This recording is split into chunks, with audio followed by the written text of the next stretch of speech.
Vote প্রচারে বিষ্ণুপুরের তৃণমূল প্রার্থী সুজাতা মণ্ডলের জুড়ি মেলা ভার। সেলুনের নাপিতিনীর ভূমিকায় অবতীর্ণ হতেও পিছুপা হননি তিনি। এবার মন্দিরে দণ্ডি কাটাতে দেখা গেল তাকে। অন্যদিকে রোদে তেতেপুরে প্রচারে মুর্শিদাবাদের প্রার্থী মোহাম্মদ সেলিম। বাঁকুড়া তৃণমূল প্রার্থী অরূপ চক্রবর্তীও রঙিন প্রচারে সামিল হয়েছেন।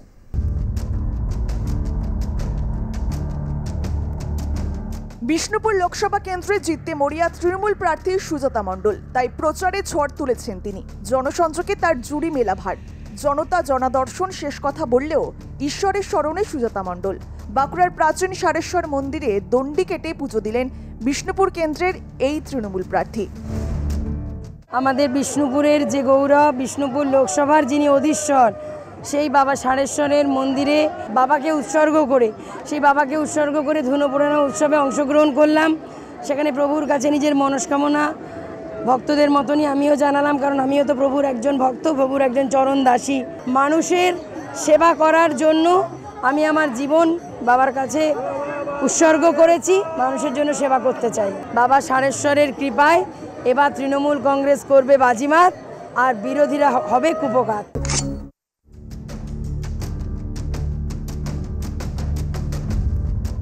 অধীর ঘরে তেড়ে ফুড়ে প্রচারে মোহাম্মদ সেলিম। দিন রাত এক করে মাটি কামড়ে নবাবের শহরে পড়ে রয়েছেন এই বাম প্রার্থী। লালবাগের নাকুরতলা, কাপাসডাঙ্গা সহ একাধিক এলাকায় শুক্রবার প্রচার সারলেন তিনি। আচ্ছা, রাজ্যে নির্বাচন, দেশে নির্বাচন, গোটা দেশে সবাই নির্বাচনী প্রচার করছে। আর মিডিয়াকে দেখি প্রধানমন্ত্রীর প্রচার 5 দিন আগে থেকে করতে শুরু করে দেয়। ওরা পোস্টার লাগাতে হয় না, সব মিডিয়াই হয়ে গেছে ইলেকট্রাল ফান্ড থেকে পোস্টার। মানুষের কথা বলো, রুজির কথা বলো, রুটির কথা বলো, হকের কথা বলো, কৃষকের ফসলের দামের কথা বলো, বেকার ছেলে মেয়েদের ভবিষ্যতের কথা বলো। প্রধানমন্ত্রী তো ইলেকট্রাল বন্ড নিয়ে নিজের ভবিষ্যৎ ঠিক করে নিয়েছেন।